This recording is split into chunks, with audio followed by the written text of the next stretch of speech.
Bonjour à tous, et bien comme promis, je suis avec Jean Desquet, inutile de le présenter, un immense champion, membre de la grande équipe de France des années 90-2000, toujours en équipe de France avec les Masters. Vous étiez en Slovénie la semaine dernière, ça s'est joué à pas grand chose. Ouais, on a fait quatrième. Bon, on aurait pu faire un poil mieux. On n'a pas eu de peau, il y a eu une crue la veille, enfin pendant la nuit. Ça a changé la pêche et on a manqué un peu d'expérience de pêche de la rivière dans la crue. Parce que les poissons n'ont pas répondu comme chez nous, ils ont mordu malgré la crue. Or, on pensait qu'ils ne mordraient pas. Que ce serait plus difficile. Voilà. Bon, enfin, l'équipe de France Master, de toute façon, depuis la création de cette catégorie, est l'équipe la plus médaillée. Donc, on va dire que... Oui, ça se passe pas mal. Mais bon, on n'était quand même pas satisfait de notre résultat. J'imagine. Alors, ici, tu viens accompagner donc l'équipe sans sas de la Gardonnette Chartraine. C'est toi qui vas t'occuper un petit peu du coaching. C'est-à-dire que c'est une équipe...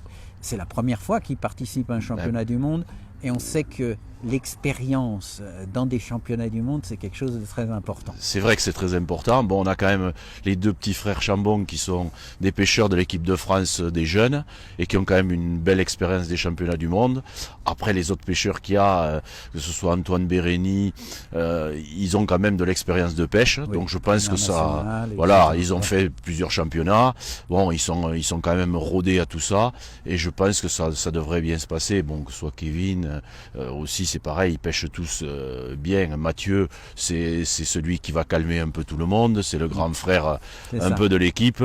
Donc je pense que ça devrait bien se passer. La pêche a l'air d'être relativement compliquée. Moi, sur ce que j'ai vu, il se prend pas grand-chose. Les bonnes nations, comme la Hongrie, les Tchèques même, tout ça, ils ont quand même du mal à prendre des poissons. Ils se rabattent sur des petites ablettes. Et a priori, la pêche risque à être une pêche avec peu de poids. Il y a quelques poissons sur le fond. Mathieu, il a fait quelques poissons ce matin sur le fond. Mais on voit que ça tient pas. On fait une demi-heure, trois quarts d'heure à des poissons. C'est presque moins de 1000 points, d'après ce que les échos on a entendu. Il y en a même qui commencent à dire qu'avec 5 à 600 points, ça risque à pas être si mal que ça dans le secteur. Voilà. Donc, alors, il va falloir maîtriser la pêche de l'ablette. Donc là, on est en face d'un maestro de l'ablette. Oui, au maestro peut-être pas, mais bon, j'ai un peu l'expérience de tout ça.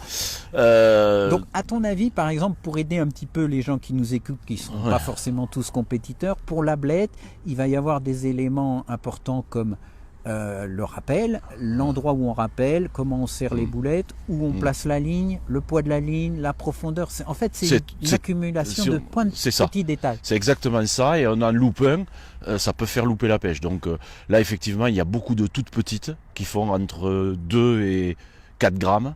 Et après, il y a une deuxième taille de 5 à 8 et il y a une troisième taille de plus de 12 grammes. Donc ce qu'il faut, c'est arriver à prendre. Il faut déjà pas louper, parce qu'il faut pas. Là, sur la pêche qu'on voit, peut-être qu'avec 250 poissons, un poisson à la minute, à une moyenne de 4 à 5 grammes, ça ferait 1 kilo. Et 1 kilo, tout le monde dit que ça va être super bien. Donc peut-être qu'il faut pas s'affoler à vouloir que trier des belles, parce qu'il y en a peut-être pas suffisamment, ou aller très vite qu'avec des toutes petites qui de toute façon est tout loupé. Donc il va falloir trouver le juste milieu de ne pas ramener à vide. Surtout qu'il semblerait que ça part pour une pêche à déboîter à 7 bouts. Donc celui qui va réussir à avoir une régularité, de ne pas louper, tout en prenant un peu plus joli. Bon là on a fait 2-3 essais. Elles prendraient quand même pas trop mal quand elles y sont avec des pinky blancs. C'est différent de chez nous où souvent elles préfèrent le rouge. Les pays de l'Est, c'est ce qu'on disait. Et les pays de l'Est, c'est ça. Elles prennent des hameçons de 24. Au-delà, on les loupe. Alors on peut décrocher une ou deux, mais en pêchant à l'élastique, ça permet de ne pas décrocher. Il faut un petit peu de bannière pour pas les affoler. Les pêcher 1 mètre, 1 mètre 50 derrière l'amorce pour pas être embêté dans le nuage des petites. Et apparemment les pêcher à gauche parce qu'il y a un très léger tirant sur la gauche et un peu plus creux. On les prendrait un peu plus grosses. Bon voilà, après sur le fond, il y a une pêche aussi à faire avec une petite ligne, un petit hameçon, il y a des petites perches, il y a des gardons. Là plutôt au verre de vase peut-être. Plutôt au verre de vase, il n'y a pratiquement pas de touche, mais quand il y a une touche, c'est un poisson qui peut faire entre 10 et 30 grammes. Donc ça permet quand même, si on parle d'ablette de 3 grammes, ça fait un poisson de 10 grammes, c'est 3 fois, il faut prendre 3 fois plus d'ablettes. Donc voilà, et puis... et la pêche de fond, c'est une pêche avec une amorce sombre. Oui, c'est ça, peut-être mettre qu'à la coupelle, pas trop d'amorce, pas trop d'èche. pêche d'hiver. Voilà, comme la pêche d'hiver chez nous, il faut en fait avoir des touches. Il faut arriver à provoquer des touches et se contenter de quel que soit le poisson, quelle que soit la taille. Pas dire je les prends petits, je vais poser au fond, mettre une ligne plus grosse et puis plus rien prendre. J'ai vu les Hongrois essayer même à l'anglaise. Ils ramenaient au mieux rien ou un poisson de 10 grammes. C'est ça. Donc, j'en ai parlé un peu avec Tamas, il m'a dit l'anglaise c'est vraiment si jamais tout est catastrophique et qu'il faut tenter, mais il n'y a pas vraiment de beaux poissons dans tous les cas, donc même si tu prends un beau poisson à l'anglaise, ce sera jamais un truc d'1 kilo. Depuis que je suis là, j'ai rien vu. J'ai pas vu un poisson même de 100 grammes, j'en ai pas vu. Non. Donc les monstres c'est 20-30 grammes.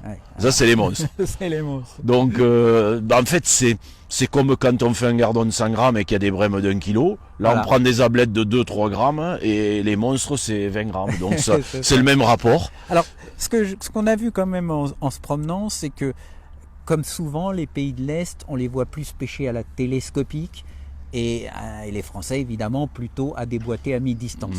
Ce que je disais tout à l'heure, la pêche à mi-distance à déboîter, c'est quand même une grande spécialité française. Si la pêche est difficile, ça permet de maintenir un rythme de prise que tu disais beaucoup plus dans le temps. A priori, la télescopique, ce serait plutôt bon peut-être la première demi-heure. C'est ce qu'on pense, parce que là, quand même, Emmerich, il a quand même fait, il s'est bien appliqué à la télesco. Il a pêché 1h30, il avait 180 poissons. Ah oui. Donc, c'est très très bien. C'était du 2 à la minute, tout petit par contre, c'est 3 grammes à peine. À peine. Mais bon, si on compte que même il en prenne moins, parce que là c'est l'entraînement, il en fasse seulement en 1h30 120, à 3 grammes, ça fait 360 grammes. En 4 heures, ça peut monter quand même au kilo. Donc, mais elles tiennent pas. À la télescopique, apparemment, elles ont pas tenu là. A priori, bon, naturellement, il faut reculer. Donc demain, ils vont préparer certainement 2,50 et 3,50. Ils vont démarrer court, partir après sur l'autre et puis ensuite pêcher à 7 bouts. Maintenant, si on voit que c'est pas bon du tout, ils pêcheront à 7 bouts de bout en bout et pas bouger. Ils sont dans une zone de confort quand ils font cette pêche-là parce qu'ils la pratiquent bien, parce qu'ils sont plus sûrs de leur truc. Et je pense que ça peut, si ça reste comme ça peut faire un bon résultat. Si vraiment les choses tournent mal et ou alors qu'ils commencent à prendre des gardons ailleurs, etc. Mais la pêche de fond, ils amorceront quoi qu'il va se passer. C'est un peu le joker au cas où. Mais pas forcément, mais il faut y amorcer déjà pour contrer le truc et ensuite y pêcher quoi.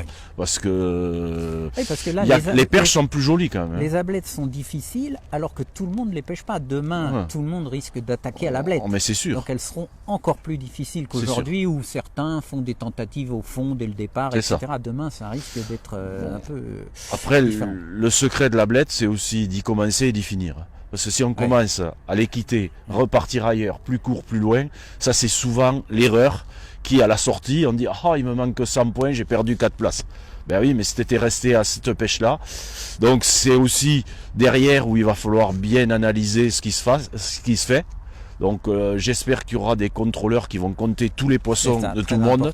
Si ça c'est fait, ça va nous aider énormément pour arriver à dire aux gars, bon mais ça va, t'es dans le coup, tu y restes, ou là il faut tenter autre chose et laisser tomber ça. Et il y a le nombre et puis il va falloir estimer la taille. Ça va pas être facile. Bon, là c'est pour un accompagnateur, c'est quasi impossible. Non, c'est impossible, il faudra se reposer sur les contrôleurs en leur demandant petit ou gros. On aura du mal à parler en serbe, mais bon, on devrait se faire comprendre par les gestes.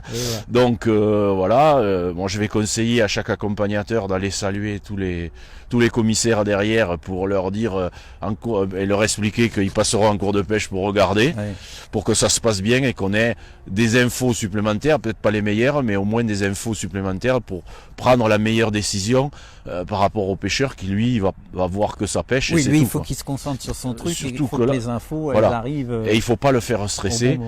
Même si ça va pas au mieux, il faut pas lui dire tout ce que tu fais ça va pas, lui dire il faut que tu pêches à la télescopique s'il me pêche à déboîter et qu'il a pas monté ce qu'il faut.